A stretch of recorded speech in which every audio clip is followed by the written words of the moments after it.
Enjoying that break at the pump? What if I told you something could bring those prices even lower? The Keystone pipeline, the House just giving it a green light, the Senate voting on Tuesday. Yet the White House more than hinting it could put on the brakes with a veto. So why not give fuel to something that could create more jobs and lower gas prices by saying yes instead? Hi, everyone. I'm Brenda Butner. This is Bulls and Bears, and here they are, the Bulls and Bears this week. Gary B. Smith, Tracy Burns, Jonas Max Ferris, John Layfield, along with Sasha Burns. Welcome to everybody. Okay, Gary B., why veto lower gas prices and more jobs?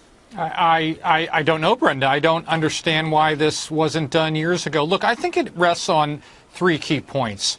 You have the potential impact on the price of gasoline. You have the environmental aspect, and you have the jobs aspect. Let's talk about price and take that off the table. The oil is probably going to get here anyway, whether it's by a train or a truck or by the pipeline. So I think the price is going to be definitely a positive impact, but probably minimal. So let's look at now the environment. As I said, the oil is going to come here, but it's already been shown that the current way it gets here by truck and rail is actually less safe than building the pipeline. So we can take that off the table. That leaves jobs, and both the State Department and TransCanada, who's building the pipeline, estimate they're in agreement. 42,000 jobs. Brenda, this is a no-brainer. Is it, Sasha? What do you think? Well, I think at the end of the day, the president isn't going to veto it and is going to go forward, and I think that it's about time that it does. The reality is 42,000 jobs, yes, that's great. Don't get me wrong about that. But it's really a drop in the bucket comparatively to what the president is trying to do in terms of climate change. And that is one of the most important issues that we're facing and will face in the near future. But Tracy, we've heard from the White House that they take a very dim view of these kind of proposals. That sounds like more than a hint to me. I'm with you, but I really think he's going to veto it, which I think is Looney Tunes. I don't get why he's pandering to the environmentalists at this point. No one's voting him back in anywhere anytime soon. This is good for the country. We have bipartisan support on this. He'd be a fool to walk away without this on his plate, because at least it's something positive. We could say, hey, President Obama did something really good for jobs, for energy independence. And I don't want to step on John's toes because I know that's his shtick in this. But it is about energy independence. And while oil prices are down, we should do this because OPEC is not going to be happy with oil down for much longer. And prices are going to turn fairly quickly. Energy independence, John, is very important. But do you think this will actually lower prices at the pump?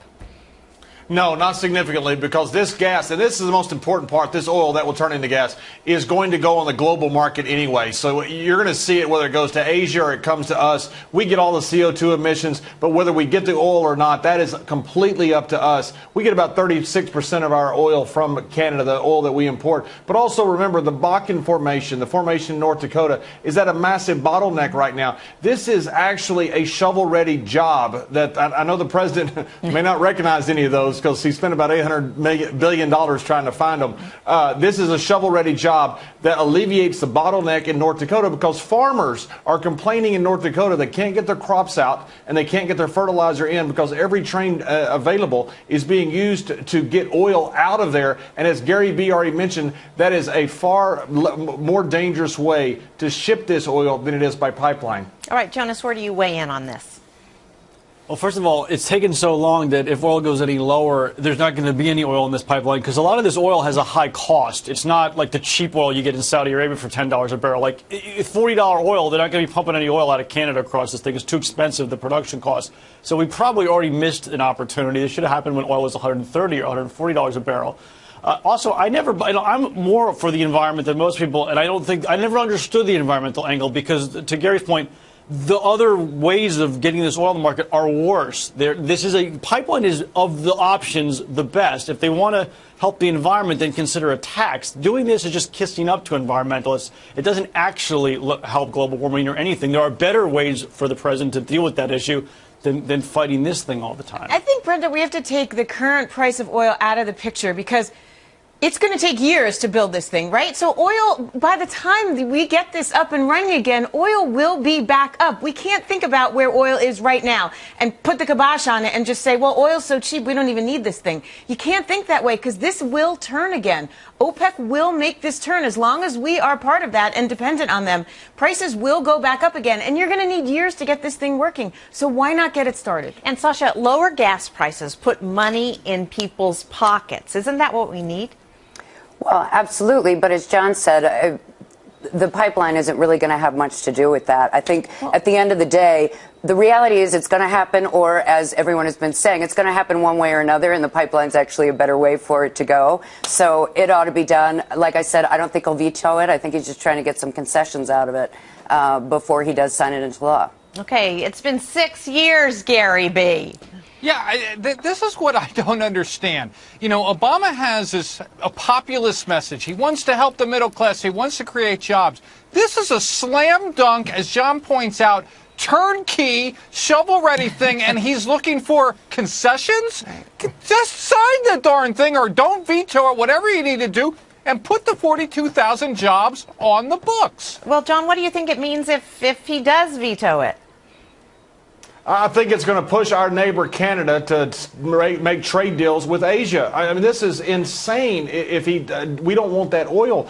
Gary B's right. We're probably going to get it one way or the other. But if they build that pipeline to their west coast in Canada and start shipping that oil to Asia, we have lost a very good partner with a lot of our oil that's going to be leaving North America. Remember when the Caspian Sea first found out how much oil reserves were there, we protested in a huge way if the pipeline was going to go across Russia, because we said if the pipeline goes across Russia, they control that oil. We got it to go through Turkey, one of our friends, into the Mediterranean. Now all of a sudden we're saying pipelines are not important. They are still just as important. That we want to be able to control oil in North America is just as important. Also as building that relationship with our partners instead of chasing them off to Asia. Jonas, do you agree?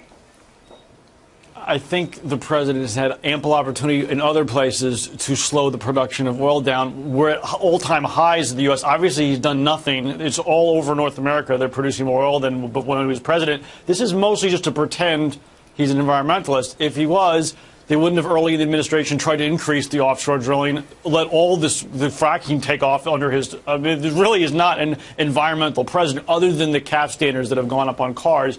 You really can't make the case that he's really worried about the production of oil in North America, or we wouldn't be at all-time highs. Well, Tracy, what about jobs? Yeah, I mean, and it's not just the jobs that, are going to be created during the construction of this thing. There's so many ancillary jobs. There's a whole industry that's just budding and about to explode, as John pointed out. I mean, this is good for the country. This is an easy feather in the president's cap. And to Jonas's point, if he's really not a greenie, why not sign the thing? Like, I don't know. I don't get it. It's a very easy way for people to start to change their opinion of the president and his policies. Gary B., last word? Well, look, if the president wants to move the right way toward bipartisanship, this to me sounds like the easiest way to do it. Let's see if he can step up. Okay, we'll be watching for sure. Thanks, guys.